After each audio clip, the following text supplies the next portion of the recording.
the Omaha. And of course, a proper pronunciation would be Omaha. And they do a style of dancing that was known as the grass dance. Now, this is a very important dance amongst your Omaha people.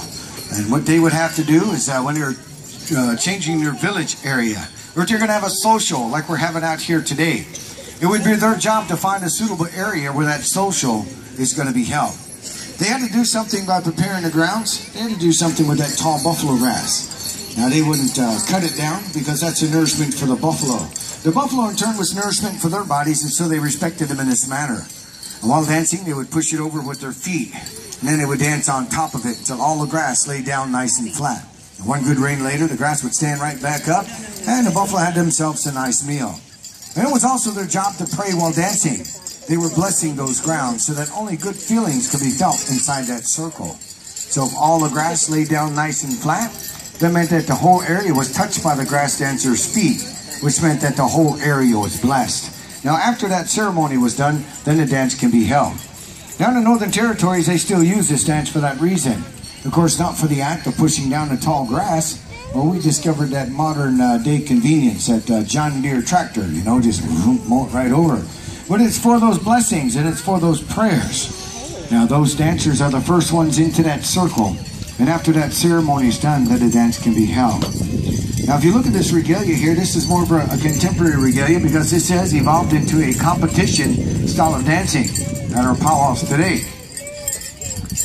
Long ago, we used the natural leather, the buffalo hide, elk hide, pronghorn antelope, the deer hides, and so on. And they would take the grass and they would tuck it in their belts, tie it onto their leggings, and hold it in their hands. And as they danced, they would move their body in a mannerism that would give you that illusion of the wind blowing through that tall grass.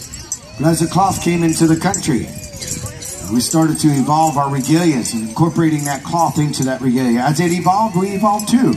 We love pretty colors. We love pretty things. I mean, look at all this bling bling I got going on here, right? I wore my best. I knew I was going to have company today, right? And so we incorporated that into the regalia. Every color imaginable being used even to this day. And what took the place of that buffalo grass was actually the yarn, silk ribbon, and also cloth being cut into fringe. It was worn on the regalia so that when they would dance, they would move their body in that mannerism that would give you that illusion of the wind blowing through that tall grass. Now, Blue Jay's going to show you how versatile he is in this dancing. He is a competitor. He's a competition dancer. And he's going to show you a little bit of an old school. And in that old school style, he'll show you mimicking and pushing down the tall grass and dancing on top of it. And then he will also show you a little bit of himself in there. In competition, everyone has to have their own individual style. Blue Jay Little John does have a unique style. So we're going to turn him loose right here. So let's give him a nice round of applause, ladies and gentlemen. Blue Jay Little John. Oh, man. In the Omaha grass dance. Come on, make some noise for him.